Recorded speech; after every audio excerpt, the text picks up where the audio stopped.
be the spokesperson for India, that is Bharat. अब Donald Trump ने जब से ये पोस्ट किया है कि हम आने वाले 5 दिन ईरान के जो भी पावर प्लांट्स हैं उनके ऊपर स्ट्राइक नहीं करेंगे और जो ईरानियन टॉप ऑफिशियल हैं उनके साथ हमारे डिस्कशन चल रहे हैं। अब हालांकि उस न्यूज़ के अराउंड बहुत ज़्यादा कन्फ्यूजन है, उसके ऊपर कल मैंने एक वीडियो भी बनाया था। बट अब जिस तरीके से इस वॉर के अंदर एक नया मोड आपको देखने को मिल रहा है ना, जहाँ पे रिपोर्ट्स ये निकल के आ रही हैं कि जो गल्फ स्टेट्स हैं, स्पेशली अगर खासकर मैं बात करूं सऊदी अरेबिया और यूएई, ये तैयारियां कर रहे हैं कि कैसे हम यूएस और इजराइल के साथ में मिलके इस वॉर में ज्वाइन कर सकते हैं। और अगर ऐसा होता है तो जो डर हमेशा से बना हुआ था कि क्या ये जो वॉर अभी यूएस इजराइल वर्सेस ईरान है, क्या ये रीजनल वॉर में कन्वर्ट होगी?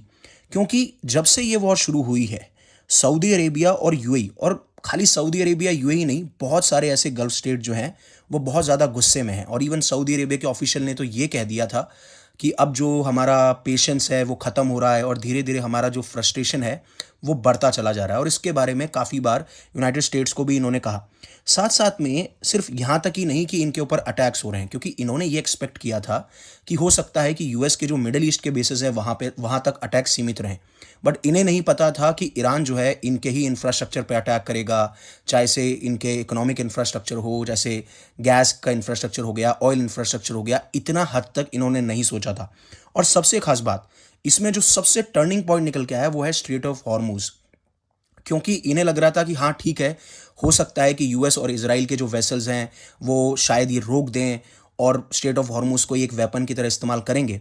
बट इतना नहीं था कि यहाँ से, मतलब इवन गल्फ कंट्रीज भी अगर कोई वेसल्स भेजना चाह रही हैं तो उनको भी ब्लॉक किया जाएगा। और ये जो डर है ना, यही डर इनको सबसे ज़्यादा सता रहा था। इसीलिए अब ये शायद एक प्लान बना रहे हैं जिससे सऊदी अरेबिया और यूएई इस वॉर के अंदर जुड़ सकते हैं। और ऐसा पहले गल्फ स्टेट्स ने भी कहा था कि आप इस वॉर को पूरी तरीके से फिनिश करके जाइएगा, कि अगर मान लीजिए रजीम वही रह जाती है या फिर एक ऐसा लीडर ईरान के अंदर आता है जो ये सारी चीज़ें याद रखेगा, ना खाली वो यूएस इजराइल के लिए खतरा होगा बट इवन गल्फ स्टेट्स के लिए भी होगा, क्योंकि वो ये देख रहा होगा कि गल्फ स्टेट्स उस टाइम कैसा बिहेव कर रहे थे।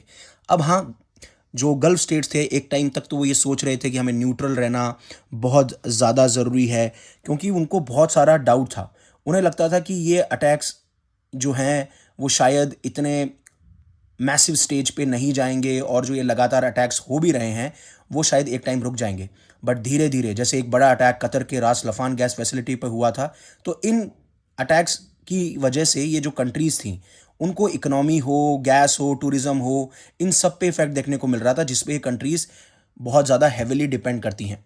बट अब अभी देखेंगे ना कि इस वॉर की सिचुएशन किस तरीके से बनी हुई है। तो ईरान ने साफ साफ कल ये कह दिया था और एक थ्रेट दिया इजराइल को कि हम आपके ऊपर अटैक करेंगे। और आज की रात हमने बहुत ज़्यादा स्पेशल इवेंट्स प्लान किए हैं व्हेन इट कम्स टू तेल अवीव एंड ऑल। और फिर ईरान ने अपने जो मिसाइल्स हैं वो टारगेट भी किए, ना खाली इजराइल की तरफ, इवन जहाँ पे हम बात करें गल्फ नेशन, उधर भी इन्होंने वेव्स ऑफ मिसाइल, झुंड भेजा है मिसाइल्स का। और जहाँ तक ट्रम्प्स की जो बातचीत चल रही है नेगोशिएशन को, उनको इन्होंने फेक न्यूज़ बताया। अब कौन कौन से ऐसे ऑप्शंस हैं जिससे कि सऊदी अरेबिया और यूएई जो है वो इस वॉर के अंदर जुड़ सकते हैं? और ख़ासकर पहले मैं ये मानता हूँ कि जो फाइनेंशियल प्रेशर है वो ज़्यादा किया जाएगा या फिर लाया जाएगा आपके ईरान के ऊपर, और उसके बाद में कोई मिलिट्री ऑप्शंस हमें देखने को मिल सकते हैं। अब आगे जानने से पहले अनअकैडमी आपके लिए लेके आया एक ऑफर जो कि आज रात को ख़त्म हो रहा है 17,999 में, जिसमें आपको फ्लैट 55% ऑफ मिल रहा है। अप टू 6 मंथ्स का जो है एक्सटेंशन आपको मिलेगा। डिस्क्रिप्शन में आपको लिंक मिल जाएगा और आपको मेरा कोड यूज़ करना है, that is UV50, YUVI and 50। अब बात करते हैं कि कैसी कैसी सिचुएशंस निकल के आ सकती हैं और क्या क्या हमें देखने को मिल सकता है। देखिए, सऊदी अरेबिया ने, आपको याद होगा, 21 मार्च को ऑलरेडी यूएस को अपना एक बेस है किंग फहाद एयर बेस, जो कि अलाउ कर दिया है। अब ये पहली वाली पॉलिसी से एक बड़ा चेंज है, क्योंकि पहले वो नहीं चाहते थे कि उसकी लैंड जो हो वो ईरान के अगेंस्ट इस्तेमाल किया जाए, और यही चीज़ हमें देखने को मिल रही है।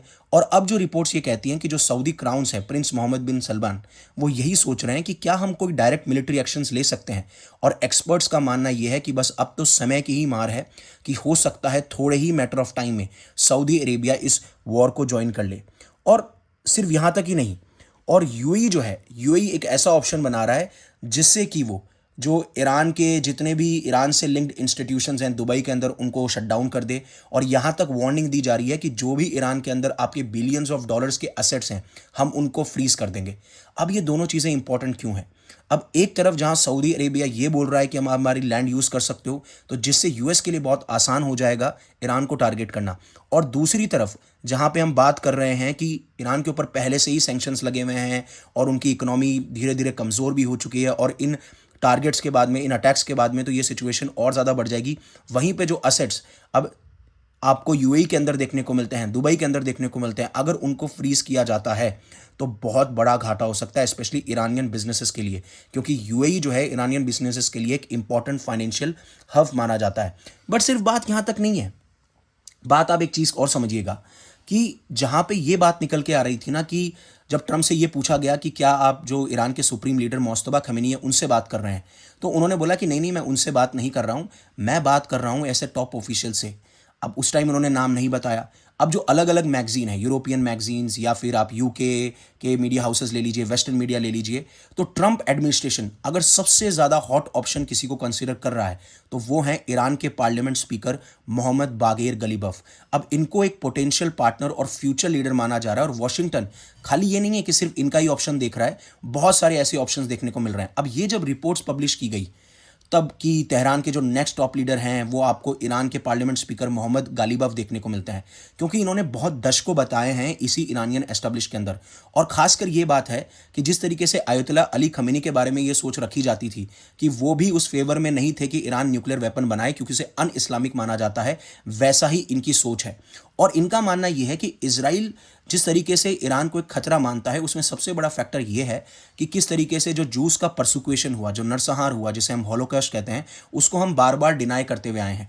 अगर हम उसे डिनाई नहीं करते हैं तो इजराइल को एक लेवरेज मिल जाता है, और अगर आप डिनाई ही नहीं कर रहे, आप बात ही नहीं कर रहे, उसके ऊपर कोई टॉपिक ऑफ डिस्कशन ही नहीं है, तो इजराइल इस बेसिस पे, और खासकर ये भी है कि इजराइल बार बार कहता हुआ आया है कि ईरान की जब यही पॉलिसी है कि वो इजराइल को एग्जिस्ट ही नहीं करने देंगे, तो ऑब्वियस सी बात है इजराइल भी अटैक करेगा।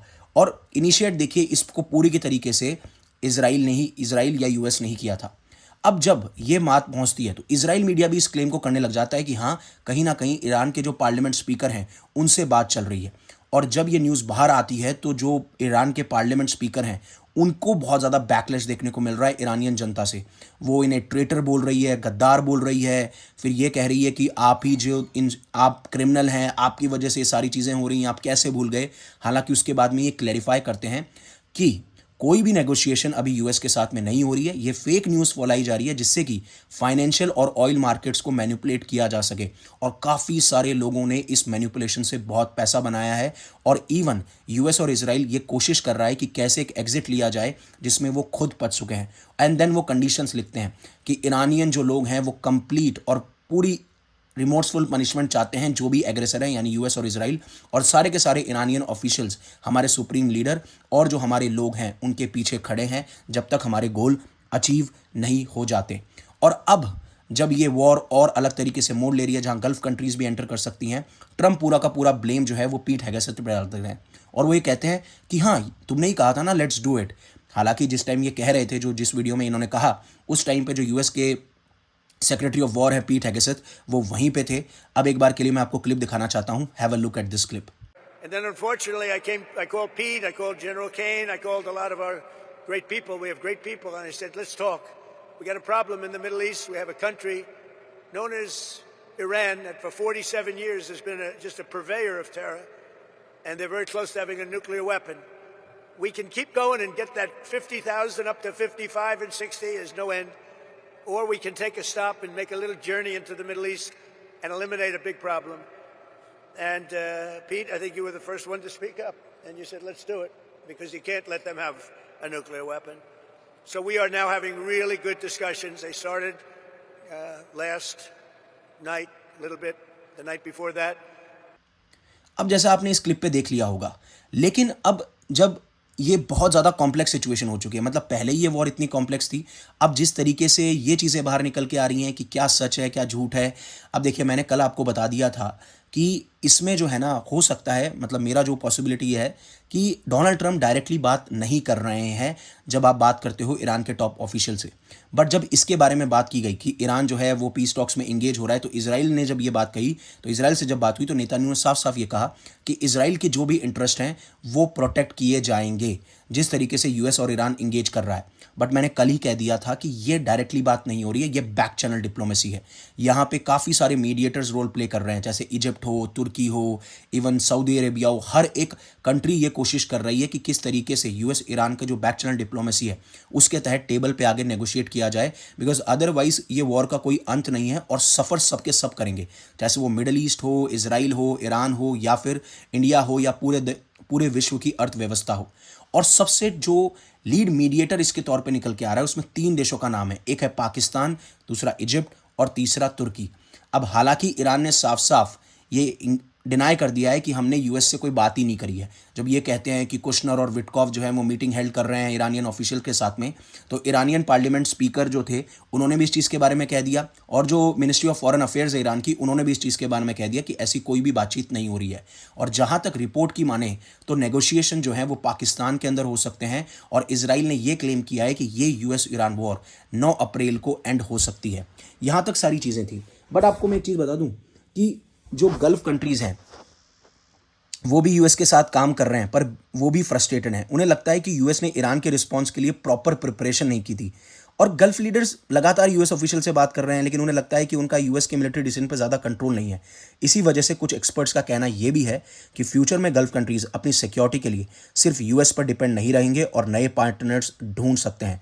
अब फिलहाल उनका मेन गोल बिल्कुल क्लियर है, और वो ये इंश्योर करना चाहते हैं कि ईरान इस वॉर के बाद में और ज़्यादा स्ट्रॉन्ग या पावरफुल बनकर बाहर नहीं आए। अब आपका क्या कहना है इस चीज़ को लेके, प्लीज़ कमेंट सेक्शन में बताइएगा। Thank you very much for giving me your precious asset, that is your time. Stay safe, stay happy, take care. जय हिंद, जय Bharat, and always remember one thing, live in such a way that universe will be proud of you.